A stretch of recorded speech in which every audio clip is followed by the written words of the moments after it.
Can you do it again? Sorry. Oh, my name is Betty Fear. I am representing Joseph Chrisman, and he is a Wyoming cowboy. Deanne Bradley, representing Joseph Black Chrisman, Wyoming cowboy. We want to be remembered.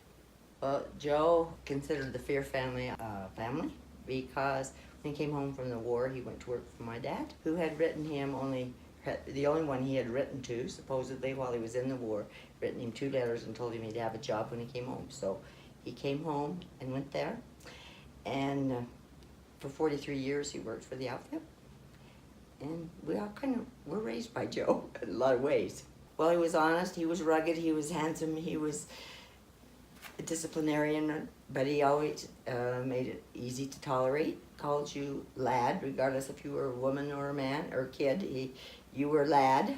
I mean, he was a trainer of other cowboys to be, because not only did he live and work on the ranch, in the summertime he went to the mountains and was in the cabin and took care of the cattle up there, and he had lots of young boys in high school before they were into the hayfield and that sort of thing. He trained them up to be cowboys. Joe was part of our family. He was in and out of my life. He helped me raise my kids, because we spent about 4 summers in a row when the oldest child was 5 and the other 2 were 3 and 2. And we were up at the cow camp where nothing was very easy. But Joe took my oldest son, in fact, with him every single day when they went to ride. And I can attribute to Joe the ethics and the work principle that my son gained during those years. And then in the winters he lived at the ranch where we were, so we were in and out with him. He was a rugged guy. He loved to smoke a pipe, and you could tell when he was nervous or wanted to say something because he started chewing on the pipe.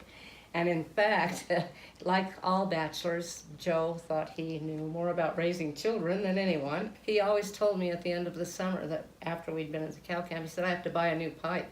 I had to chew the end of it off to keep telling you how to raise your kids. But he was marvelous, and he was a hard-running bachelor in his early days, but he had real high principles. I mean, he expected integrity, just Honesty. Yeah, the whole gamut of good morals and principles, and he gave them to all these young people that we had around.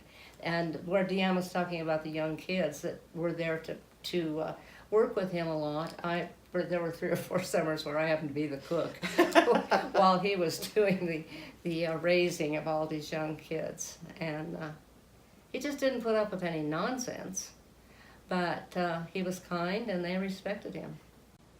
His work ethic. Love for animals. Never gave a thought to putting in a day's work. He was never finished at 5 o'clock in the afternoon, and that's what he taught to kids.